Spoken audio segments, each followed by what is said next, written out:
Welcome to the Ben and Lauren Show. I'm Ben, and this is Lauren, and here we are. It's another Saturday night.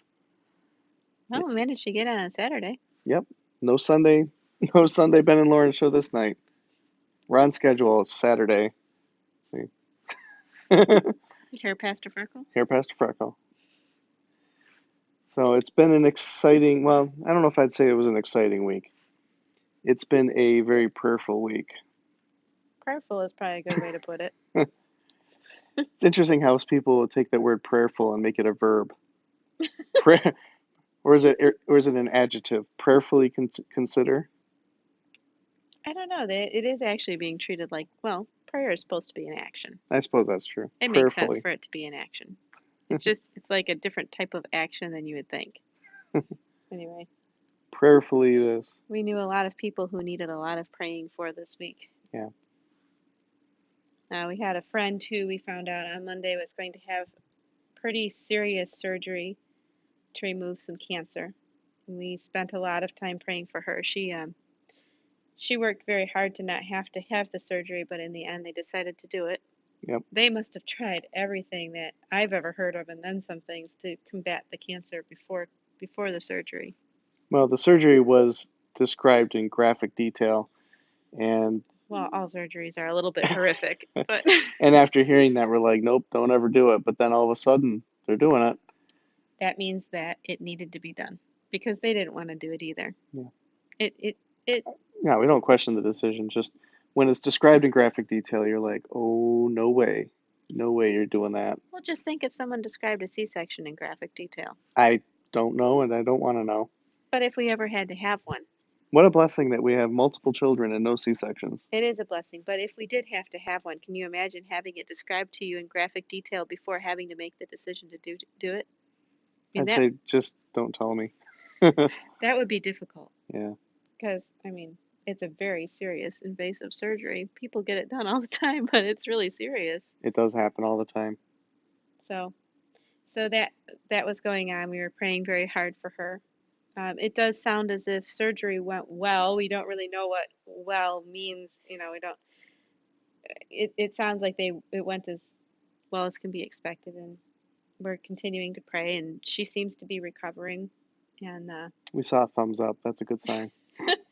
the best we can do, we just keep praying. She's been on our mind. Well, their whole family's been on our mind, and there's other friends there with her Hmm. and with her husband. She's very young. She's about Ben's age. They have two young children. See, I'm young. Well, they have one who's older than our girls, and then one who's about Abigail's age. Hmm. Much too young to not have their mama. No kidding. But then my sister's family came down with a very bad case of it's either norovirus or rotavirus, but her 18-month-old was sick from Monday until today is really the first day she was really better, running a fever, um, really couldn't keep much down. It was pretty bad. Yeah. And they have four kids. All four have been sick. All four are getting better. Mama and Daddy are still fine. Seems like everyone's getting sick right now. We know multiple families who came down with the same kind of thing this week, and then none of them are related to each other or know each other, and so we figure it's in our area. So We went grocery shopping and we basically wiped the whole cart down. We didn't want to bring anything home with us. we have wipes that will actually kill nora or rotavirus, which is unusual, and I got them on purpose because I really don't like those two sicknesses. And we commanded our children, do not leave the cart. We put our children in the basket, and they stayed in the basket while we did our grocery shopping. We put them back in the car. It's just, They haven't caught anything. yeah, it's been long enough. They avoided anything. Now we just got to stay home for the next 3 weeks. We'll self quarantine. So what else did we do this week that was interesting and exciting? Well, you got a package in the mail you've been waiting for. Oh yeah, I ordered something for my tummy in here. I don't know if you can identify what this is. But this, if you can see, Yep. licorice sticks, These are real licorice sticks. actual licorice root. And they're really sticks. They look like twigs. That one looks like a branch. This one looks like a giant branch. So I've got a little tiny one here, and I basically break them off and I chew on them like this. So I Ben can. always likes to chew on things anyway, so But what's amazing is how thick some of these things are. I don't think I'm gonna chew on these things. yeah, we can make tea out of those. I wish you could smell them because they smell amazing. Here, give it a good sniff. They do not smell anything like black licorice. No, they smell like turmeric. They smell like turmeric, yeah. That's the best way to describe them. I was not expecting. If you want to smell what licorice typically smells like, you'd have to smell aniseed. That smells like licorice. This does not smell like licorice. This smells like turmeric. So chewing on these little sticks, so they're literally like wood. I mean, eventually you'll get little splinters in your mouth and stuff, but it tastes really good. It has a sweet, it's a little bitter at first, but it's got a sweet taste to it that's pretty amazing. I guess it's the oils in it. There's some property in it that's good for inflammation in your esophagus and your stomach. And it's all for my stomach, basically. Getting a little bit older and have more indigestion issues. Well, we started noticing that he's eating Tums every single day. It's Yeah, I like, still am. that can't be right. So we're starting to try to heal up his stomach. We have some aloe vera that you're supposed to drink. I'm not real fond of it, but we have it. And what else do we have? We were talking about doing cider vinegar Yeah, I think you probably are going to end and up doing honey. the apple cider vinegar treatment. Not too big, not too fond of He's not too happy with vinegar, any of this. but I like these, so this is good. I suspect the others are going to be more helpful. Probably. I'm going to talk. He walks around with this branch in his mouth all the time. Yesterday we had friends visit for dinner. Yeah. So we've had 2 Fridays where we had friends visit for dinner, and I kind of like that tradition. But then we never read the Torah portion. That's a problem. Alan and Charlene came by, and Alan reminds me of Ben a lot. They're interested in very similar things, and right before they left, Ben's like, "Oh yeah, I got these licorice sticks because we were talking about tea." So both of them were sitting here in the living room chewing on their sticks together. It's like I shouldn't chew on the stick while I'm doing the Ben and Lauren show. It's kind of distracting, you know. so they were getting ready to leave, and I can't remember if it was Ben or Alan said something about, "We got to finish our cigars here first." You know, we said there's, what do you call them, licoriceadors. Instead of a humidor, it's a licoriceador. So this is actual licorice root. So we could say a licorice stick, but then it's a literal stick. Yeah, the problem is I like actual black licorice. In fact, I like it very much, and I tasted these. It's like, It doesn't really taste like no, black this licorice. is not licorice. Sorry. That's No. anise. That tastes like black licorice. So, what else happened this week? Let's see. I know my grandma's birthday's coming up on Monday. That's next week. That's next But week. we did want to say happy birthday. Happy birthday, Grandma, if you're watching this. She has a tradition of going out for lunch on her birthday to a Chinese restaurant. So I guess on Monday, her kids and her in-laws, or her daughter and her son-in-law and her 2 sons and their wives are going to go out. Going out for Chinese. Their favorite Chinese restaurant. They have a specific one they always go to. What was that rice that they make? The sizzling rice? Yeah, you didn't like it very much. I didn't like it. I tried it, and Yeah. I wasn't too fond. Yeah. Oh well. They like it. It's like hard rice with ketchup on it. I would have to think hard how old Grandma's going to be this year, but she has attained an impressive number of years. Yep. She's a pretty amazing person. Yeah. Even if we knew, we didn't have to say it. Well, I don't want to guess and then be guessing wrongly. That would not be too kind. I'd have to work it out. Plus, maybe Grandma doesn't want us telling everybody. But I don't know. I'm of the opinion that if you reach the age that I believe Grandma's at, that's something to be pretty happy about. Yeah. There's this gray area where people are not happy about getting old. They don't even admit to being 50 or 60 or 70. I don't know, by the time you hit 80 or 90, I think you should be saying, yeah, I made it 80 years. I've gotten 90 years, now 100. That's a really big deal. Now, you can be proud of something without boasting. Boasting is different than being excited about. Most people lose the excitement in their birthday, but it's funny. It's like there's this time period from like about 40 to 80 when you lose the excitement of the birthday. But then after that, after 80, it's always so good to be having another birthday. It's like when you turn 3 and it's the first year you recognize that you actually are turning another year. That's a good point. I wonder if Elena's going to realize that this year. She's very excited about being a 2-year-old She and informs us all the time that that, she's a 2-year-old, so she's going to have to grapple with the concept of being a 3-year-old. yeah, we'll say, I'll say, go get your pajamas. And she'll say, but it's too dark. And I'll say, well, turn the light on. She says, I can't, Mom. I'm too little. I'm short. I'm a 2-year-old. I'm like, well, 2-year-old, go get the step stool and stand on it so you're Too taller. yiddle. Oh, okay. Thank you, Mom. I'm too little. I'm a 2-year-old. Well, you're big enough now. You're a 3-year-old. You think she'll go for that? No, she's still yiddle. She's not that little. She's learning how to read. No, she's not. Yeah, she is. Is she? Yeah, she is. Oh, well.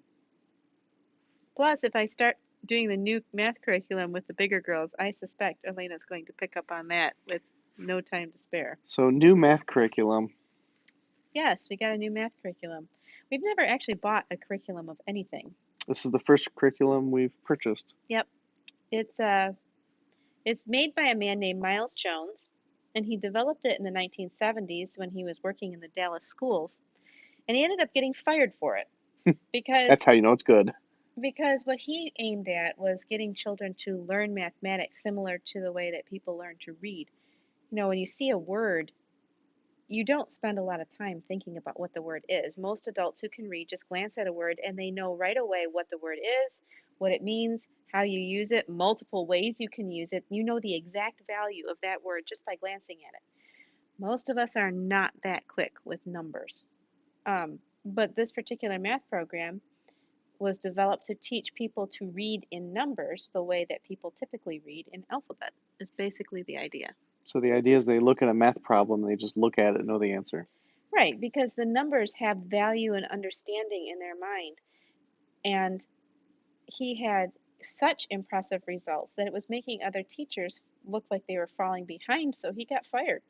So, and it's a little more hands-on than many math programs. It does require more coaching and a lot more work than just handing the kids a book. But I was already doing something like this on my own because when I was little and I was handed a math book, I despised just sitting there with this page full of these problems that I had to do. Well, our children are really big into letters and numbers right now. Hmm. They They watch Alpha enjoy them. Blocks, they just think they're great. Well, when we started, I mean, Elena has her favorite letter. and she has favorite numbers too. 8 is her favorite number. 8 is her favorite number. I don't know why, but she likes 8. She just likes 8. She likes the way it looks. And she likes X. She now is graduated too. She likes W and she likes another one too. Huh. She's moving on. But the math program we bought, some friends of ours got it and recommended it to my sister who got it, and she was telling me about it, and it fit exactly in with what I was trying to do on my own, except this was developed by someone who's done this for years and years and years and already had results, and he had a whole method of how to go about teaching. And when my sister described it to me, it's like, that's gonna work. Mm-hmm. And we immediately bought it, right? We bought it. We bought a download version. Yeah. Which does mean it takes a lot more work to set up because we have to actually print out some of the material, and It's worth it. it's worth it. But I've watched the videos and I have a pretty good idea of what we're going to do. Hoping to get it kind of going this week. How were the videos? I didn't see them. They're pretty short and to the point. It's not an overwhelming number of videos. I think there's 5 of them. Oh, wow. It's not real long. It's very, and the man, his name is Miles Jones, he works with a couple of kids in the video to kind of describe what he's talking about. And he developed this for use. He did not develop the program for use in grades. He developed it for use with children somewhere between 2 years old and 6 years old. That's However, really early. 2?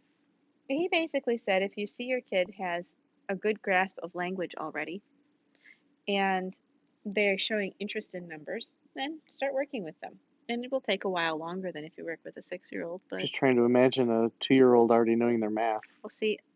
Elena is too, and I suspect from how this program goes and how Elena works, she'll pick right up on it. Wow.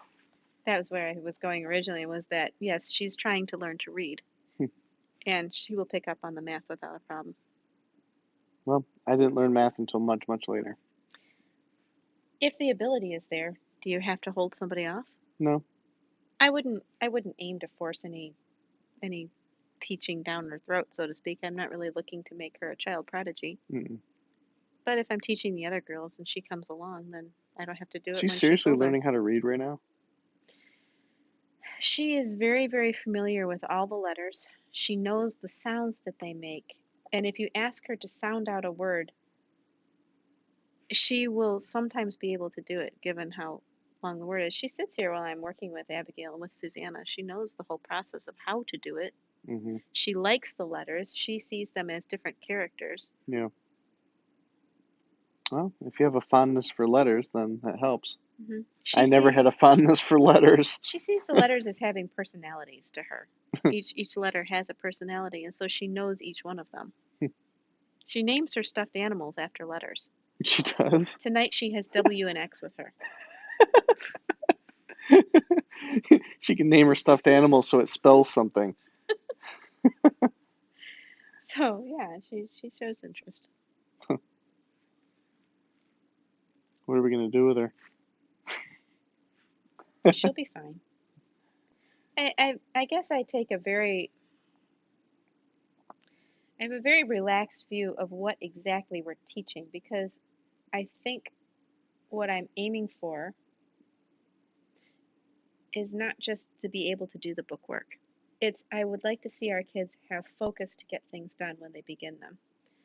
I'd like to see them be very good at managing their time. And I'd like to see them come into knowledge of things without it being a big struggle between me and them over how they absorb it. Just they have an enjoyment for learning things. And I've observed that when they're doing their schoolwork, they are enjoying it like it's an activity. Yeah. No different than coloring. And that's what I've been aiming for. I'm not into making it all fun. It's not like we're having a party. But I'd like things to stay relaxed and for them to be able to do a level of work that they enjoy. And Abigail likes to doodle. Oh, yeah, she's. So she's doing her schoolwork and she'll draw pictures and stuff on the margins. Yeah, her writing, her manuscript writing book. It's actually her writing has gotten really nice. But it has a little picture at the top, and she takes every single one and she draws illustrations all around the picture at the top. So, for instance, you'll have a kid sitting at a table eating spaghetti. She draws another child next to the child who's eating spaghetti with another bowl of spaghetti, and this one's a girl. You can tell by the pigtails. So they're sitting together, and she lengthened the table so it's longer, and then she drew all kinds of stuff on the wall behind them. She She totally drew an illustrated. apple with a worm coming out of it once. She must have seen that Yeah. somewhere. Yeah, so Abigail's school books are pretty amusing. And she has a book too. I don't know if it's around somewhere. It is, but I don't know where it is. Uh, She has a sketchbook where she draws pictures, and then I'm supposed to write the story for her. I find it pretty hilarious. Her stories are pretty funny. She did a couple Bible stories now, right? Yeah, we showed that one week. She drew a picture of Jericho. That's her most recent one. Okay, we showed that book because she was drawing a picture of the sacrifices, Oh, remember? yeah. There was the goat on the altar, all in pieces. So she did a picture of the Jericho and she had it all cracked up except for one little building or one room. Oh, that must be Rahab's house. It's Rahab's house and it has a red thread coming out of the window. So she explained that that's Jericho and that's Rahab's room. Well, they're absorbing an impressive amount of Bible because it's playing in their room all the time. It really was only supposed to play at night, but they leave it on during the day, and at random times in the day, you'll find them parked out on the bed in there coloring and listening. So, They're going to know better than us. I hope so. That would be good. We'll say, you know that one part in Samuel when such and such happened? We'll probably just start rattling the whole thing off. Yep. Elena likes First Hamuel. That's her favorite. Yeah, she likes Samuel. And Susanna always requests the Jesus book. I'm like, well, which one? Just Just any one of any them. of them. One of the four. That's her favorite. Then you play the book of Joshua, right? She got it. Took a second. That would be funny. That is the only one. You see, in Greek, Joshua is translated to Jesus. So technically, the book of Jesus would be the book of Joshua. Yep, Yehoshua. Yeah, that is funny. I should remember that. Next time she asks for the book of Jesus, I'll turn Joshua on. So like, what's this? Abigail usually requests something like Daniel. She likes She Daniel. like Esther And Esther also, and Ruth. and Ruth, because it has girl voices, she Yeah, says. she's Abigail would like to be a feminist. She complains that there's not enough stories about girls in the Bible. It's all about boys. It's like, yes, that is the way things are. There's a couple stories in there. Not very many, but No, she doesn't think there's enough. And I can see how feminists happen because what happens is they're little like Abigail and not enough girls, not enough rainbows and unicorns in this they book. just never get beyond that.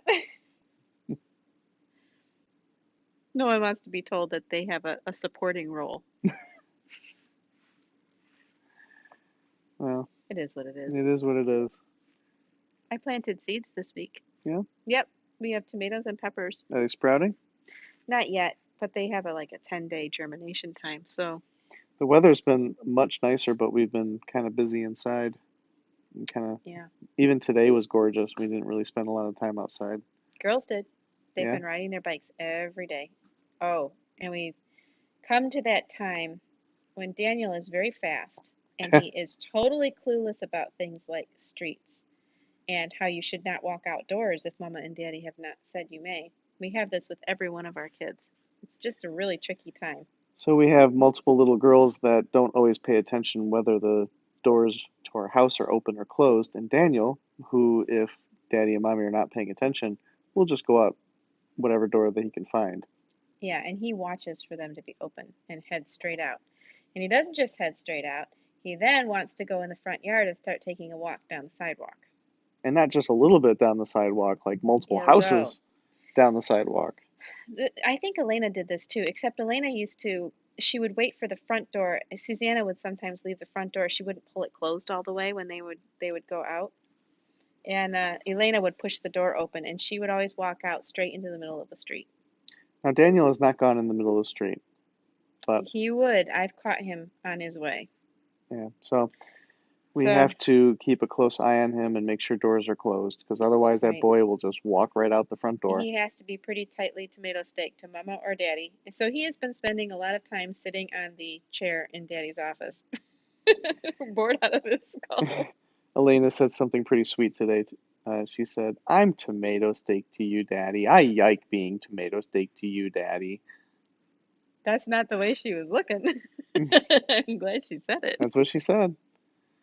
It was, I think it was a Bible study today. After she fought you the whole time I don't. It was about wanting after. to get down. It was after.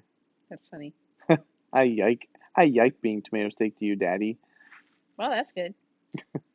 So we have to, now that the weather's getting warmer, it's time to teach Daniel about when he may go out and when he may not go out, and if he is out, where he may go.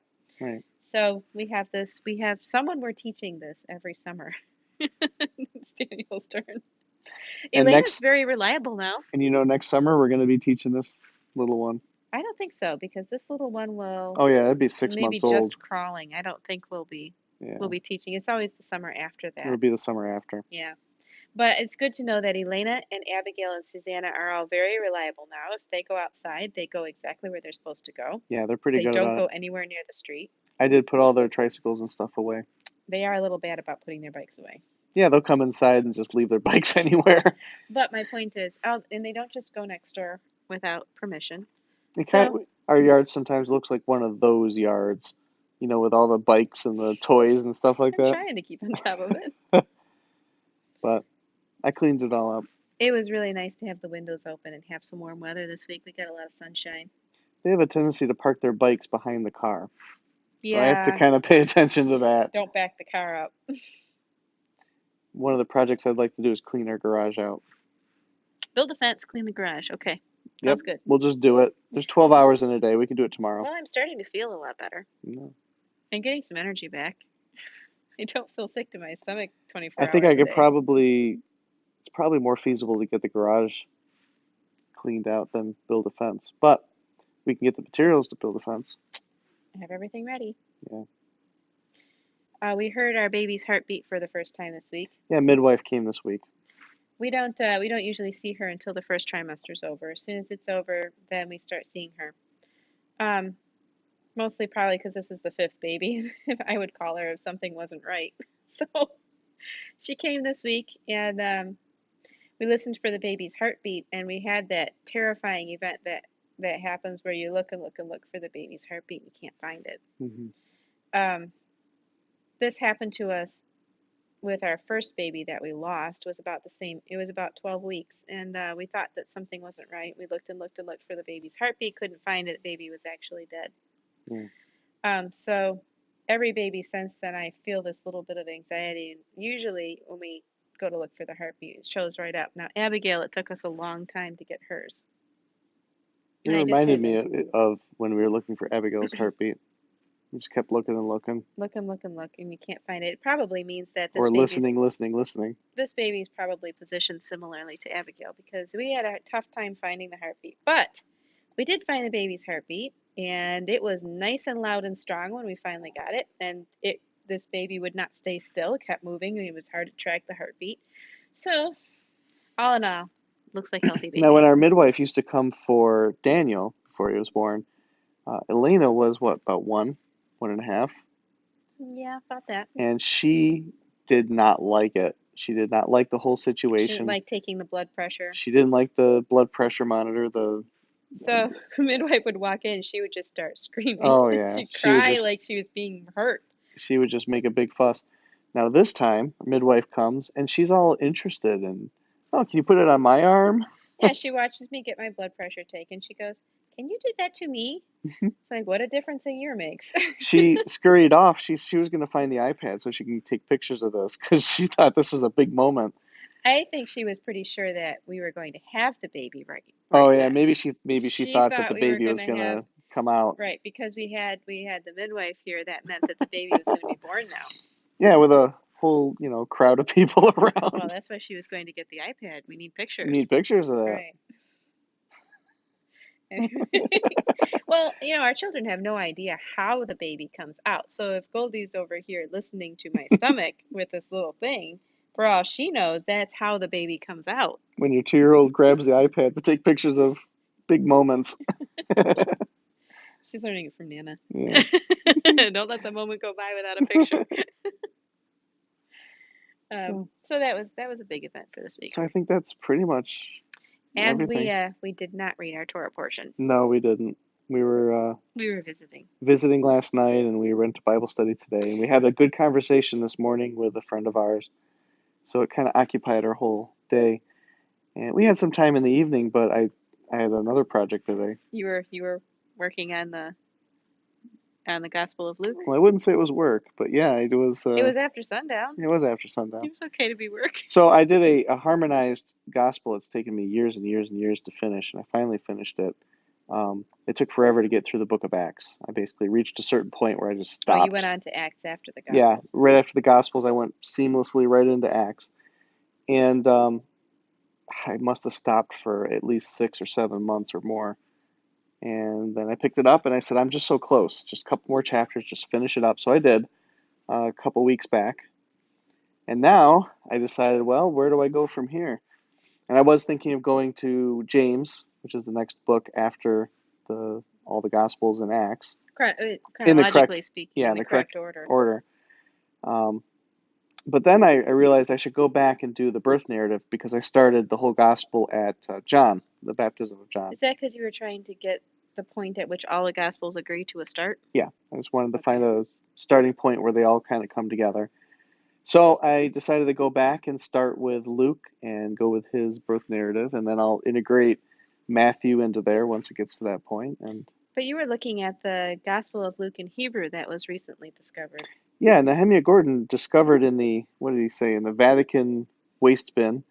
I think he was being a little bit allegorical about waste bin, but it They, wasn't a well-regarded fragment. I guess they have a collection of documents that are loose leaf, that aren't complete documents. So he happened to find one of the Gospels written in Hebrew, and he was quite excited about that. So he did his own translation, and that's what I've been using because it gives a little more insight into maybe the Hebraic way of looking at the Gospel of Luke. I think he was excited about it also because not only is it the gospel written in Hebrew, but it is written with God's name in it, and it has the vowel points inserted. Right. Even And in it's a very, very old document. and So, even in parts where it just says God, it replaces it with God's name in the Hebrew manuscript. and it has a spot where the writer, right at the beginning of Luke, had written God's name out as Yehovah. And the second time he wrote Adonai. Adonai. Then he crossed it off in the document. He mostly He erased the erased ink it. and Yeah. wrote Yehovah over Adonai. Yep. And Which is pretty interesting. that's fascinating because we are basically taught that people of the time only used the name Adonai, Hmm. that they did not speak the name Yehovah, but in every place in this particular manuscript it is vowel pointed as Yehovah. So what that means most likely is that he was a Jewish scribe that had the tradition of writing Adonai, and he was just almost like muscle memory. He So, was canceling his own tradition. so he was so used to seeing, because he was making a copy of a copy. So he was looking at the original and then writing down, but he must have in his mind said, no, I'm not going to write Adonai, I'm going to write the name of God. I thought that was pretty neat. But he was obviously a messianic believer. He's doing a Gospel of Luke, so he's giving the entire account. His Hebrew writing is beautiful. Yeah, it is. The script is very, very nice and clean. There's not a lot of mistakes. It's very easy to read. So whoever he was quite accomplished, quite an accomplished writer. So that means that the tradition or the I guess the faith that he adopted allowed and even encouraged the writing of God's name, even when it was his muscle memory to just write Adonai in the Hebrew. It's an interesting thing that Christians for a long time preserved the name Jehovah Hmm. in the Bible and actually wrote it out in specific places. And I wonder if it was something that was in Christianity to encourage, to re-encourage the actual use of the Father's name. Right. And one thing I'm learning, the more I dive into trying to understand original texts and original concepts, don't scorn the Christian church. That's what I've learned. Because I think that people coming out of the church and getting into Hebrew roots and You mean Torah recently? recently, Mhm. it's very easy to become very scornful of the institution of the church. Especially the ancient church, which is really the Catholic Church today as we know it. And yes, there was a schism between Judaism and Christianity, and It was ugly. it was ugly. But there are things preserved within the early Christian church that are valid. Um, I mean, you have to test everything. You have to be careful, obviously, but don't just dismiss everything they say as being wrong. For example, I discovered earlier today the commentary on the Gospels by Origen. And this is a commentary going back to, was it first or second century? Origen's old. Very, very old. Very old. It's pre-Constantinian. Anything pre-Nicene is pretty valuable in my opinion. And he did a whole section on the Passover, which it blew my mind. So I printed the whole thing out. I'm going to read through the whole thing. And it's all completely from a Christian perspective. And he's strongly encouraging Christians that they ought to celebrate it. Although he has some odd ideas of how you should celebrate it. And he suggested, because this was written after the temple was destroyed, after Jerusalem was destroyed. And so he was suggesting that the way a Christian should observe Passover is the way it was first discussed in Exodus. He believed that every family ought to sacrifice a lamb and put the blood on the doorposts and do exactly what God said to do for the first Exodus, even though God later commanded a slightly different way of celebrating it in memory of Right. the When he first. describes that, he says that people would make a pilgrimage to Jerusalem and everyone would bring their animal with them and they would all be slaughtered in the temple, one per household. And I don't think they actually ate of that. I don't know exactly the Yeah, history of they would receive it they'd back. receive it back. They ate it. So the priest would do the whole Passover, concept and I guess give the meat back to the Hmm. They would give the to the lamb back to the families. family. The families would eat the Passover that night. But the way he was suggesting it, because there's no more temple, there's no more Passover sacrifice going on in Jerusalem in that manner. So he was saying, do it in your homes. which seems counterintuitive because God said not to. in one place it says God says not to. But that was one of the big mysteries is what did the Israelites do when they were in exile? Did they keep the Passover as it was described in Exodus because Jerusalem was destroyed? Or did they just do nothing? Or did they just I do don't know. what most people do and, do like a Passover remembrance? So I thought that was fascinating. And Origen is a Gentile.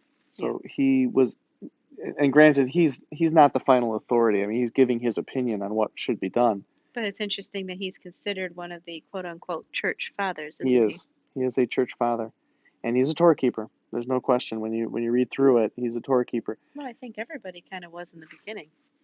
and he had a little more spiritual interpretations of some of the laws, but I don't think that degraded from the actual practical application of it. No.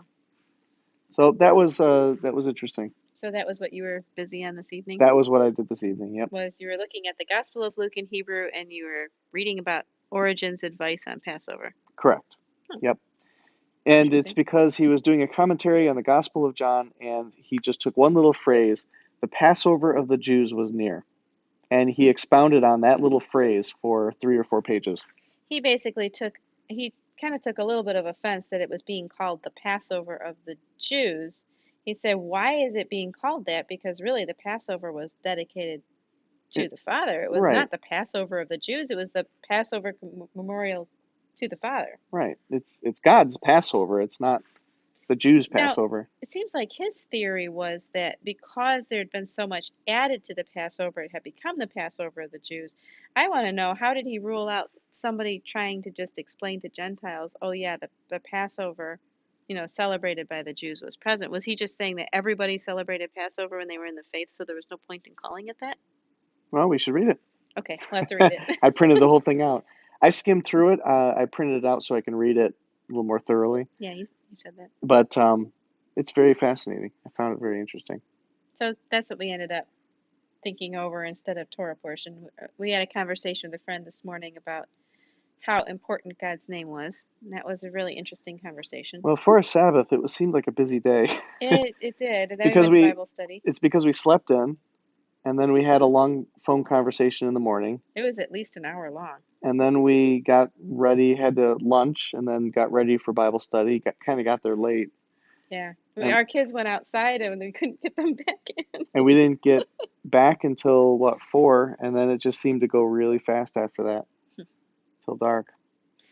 So it did seem a little busier than usual, but I was really happy to have the conversation we had this morning. It was very encouraging and very exciting, because when you hear someone else become encouraged and excited about something they've discovered about God, it's pretty infectious or contagious to hear Yeah, it that really kind of is. happiness and excitement.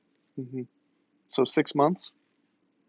And also, this is a friend who's discovering a treasure we discovered, and we're not all that successful in convincing anyone else that there was really a treasure to discover.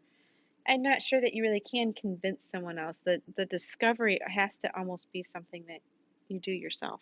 But he's discovered this particular thing, and it's leading him on a lot of different thoughts, and they were very interesting thoughts, and it was exciting to hear. Well, it's like we're excited because we found this treasure, and you just assume that everyone is interested in treasure.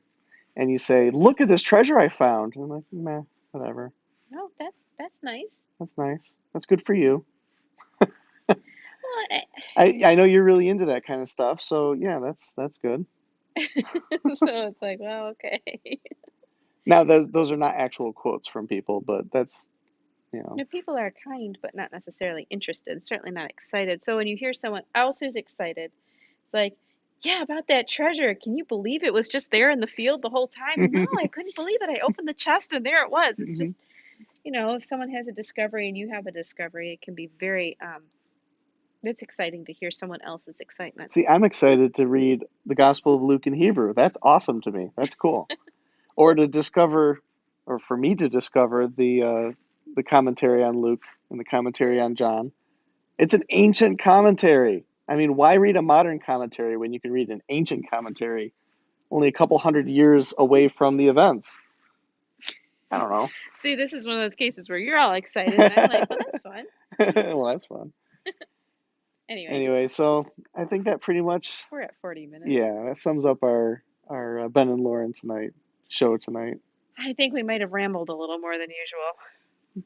Lauren didn't write her script out. I didn't write anything in a notebook, and we're both sleepy, which makes us lose focus rapidly. Yeah, we do our little bounce ideas off each other first. Well, I didn't have to wrap myself in a blanket tonight to stay warm enough. Hey, we're warm tonight. No, I'm feeling better. Oh, hey, Lauren's feeling better at the right time.